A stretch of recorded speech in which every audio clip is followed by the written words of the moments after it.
Hello girls, gays, and non-binary babes. Welcome back to my channel. It is that season again, my friends. It is time for Halloween horror recommendations. It is my favorite time of the year, mainly because I read horror year-round, and now everybody is kind of joining in on the fun and reading a lot of fun horror. So today I'm going to be talking about all of my favorite horror books that for one reason or another are really great for Halloween. But yeah, I'm super excited to get into all of these, so let's get started. Okay, the first book I want to talk about I think has been pretty popular in like the horror community. It's kind of making its rounds or made its rounds already, and that is Cunning by Adam Neville. So this, I don't even really think I absolutely loved this, but I do think it is great for Halloween. So this is the story about this man and his family who move into this fixer-upper house in this neighborhood, and naturally nothing goes right. Basically their neighbors are really weird things are happening, and I will leave it at that.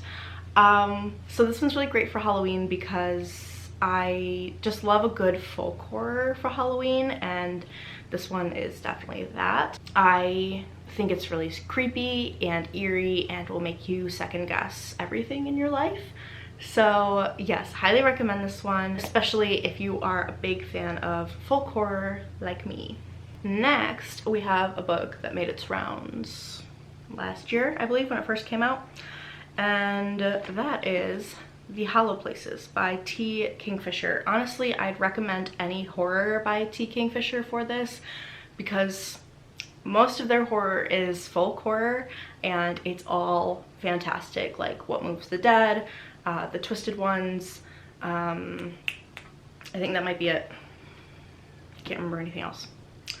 Anyway, this one in particular I think is really good for horror because it freaked me out the most of all of this author's books, and it's just really eerie. Our main character is going to live with her uncle, and he owns, I think it's like a museum kind of thing. It's like a small town museum with a bunch of oddities, and she discovers a hole in the wall that shouldn't be there. Like there's nothing on the other side of it, but there's depth beyond the hole. So weird things happen.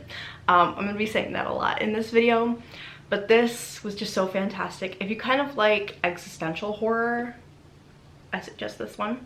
It's very good, very folky, and really good for Halloween. Next, we have a classic that everybody's been reading lately, and that is My Best Friend's Exorcism by Grady Hendrix. I'm including this one because it's a freaking classic, and I know everybody's reading it, but if you haven't, you need to. This is basically an 80s horror flick in book form, and it's fantastic. I could not get enough of this. I love the way Grady Hendrix goes all in on his books and really sells it, and this is perfect for Halloween, especially if you love slashers and horror flicks and the 80s, you know, horror genre, which I do, so naturally I love this book. I gave it 5 stars, and if you haven't read it yet, you need to. Next up, we have a controversial one, and that is Nothing But Blackened Teeth by Cassandra Khaw. I did not realize this was so controversial. A lot of people either hate this or love this. I loved this. I don't understand how you can hate it. Not sure how that happens. But this is very polarizing, I would say. But if you have the same taste as me, then I would recommend it. So this is about a group of friends who kind of get back together. They kind of, you know, get the band back together to go to their friend's wedding in this forest in East Asia. And the friends are getting married in this abandoned, old, crumbling mansion. that is supposedly haunted. And for the plot of this book, these like 5 or 6 friends are alone. It's kind of a couple days before the actual wedding, so nobody else is there. And they're kind of hanging out at this mansion, seeing what happens. And nothing good comes of it. This one's really short, so if you're looking for something to read like on Halloween or like the day before, I'd recommend this one. It will definitely give you the creeps, and it just gives you all that ghosty good atmosphere. So yeah, really love this one, but polarizing for sure. Next, we have probably my favorite on this list. I don't know, but that is The Resurrectionist by E.B. Hudspeth. This is a very odd looking book, I know. Let me explain. This is the lost works of Dr. Spencer Black, and that is the storyline in this book, but it's fun to play along, so that is what I will do. So Dr. Spencer Black is a doctor. This takes place in the late 1870s, so very long time ago, and he's kind of like the P.T. Barnum, but for like oddities. So he is really interested in oddities, like two-headed cows, you know, kind of stuff like that, way back when.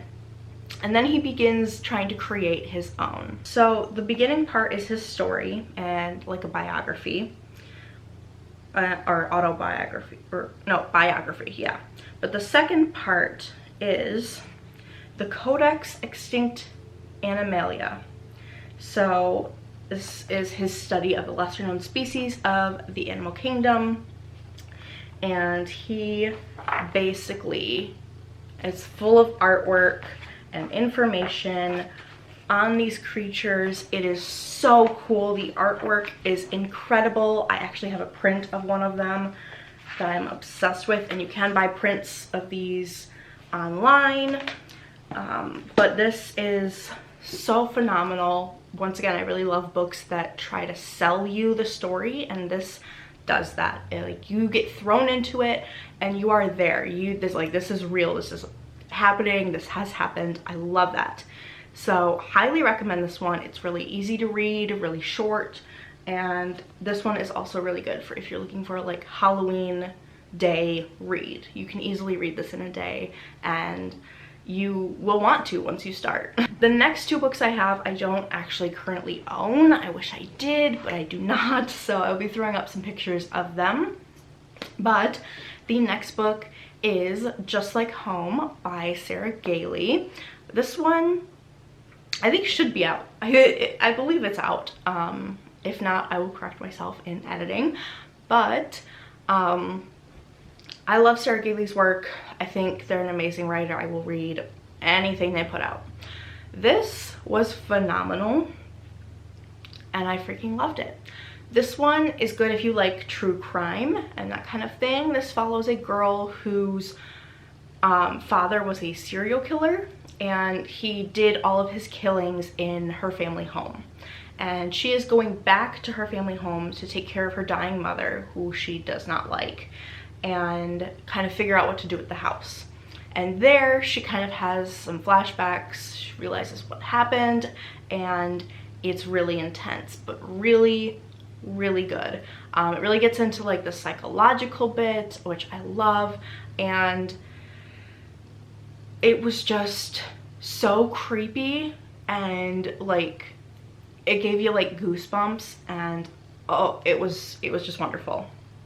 So if you're into serial killers, true crime, all that, I would recommend this one.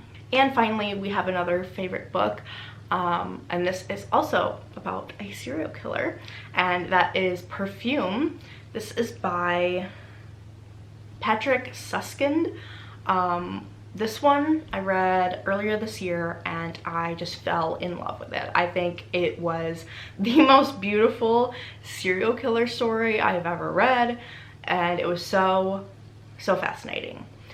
This one is about a man who is abandoned. I think he's, can't quite remember. Essentially, he is abandoned at birth and goes into like an orphanage, and everybody's like, there's something wrong with this kid. He doesn't have like a natural scent to him. Like everybody has that kind of smell. He has no smell, and he can smell things really well. So like he has a really enhanced sense of smell. So eventually what happens is he becomes an apprentice to a perfume maker in Paris, and he falls in love with scents and making scents. And I'm just gonna leave it at that. This is very disturbing and very difficult to read at times, but I think it's fantastic. Honestly, I'm not gonna lie, I think my favorite part was hearing about like the perfume making. It was really fascinating to me, and I really liked that for some reason. But overall, it's just really fascinating and dark and disturbing, but really, really good, and a perfect October read. And that is going to do it for my recommendations today. If you'd like a more toned down recommendation list for fall, I would love to do that, so let me know. Let me know your favorite creepy horror book as well down below. I'm always interested in learning about more books that I would probably like.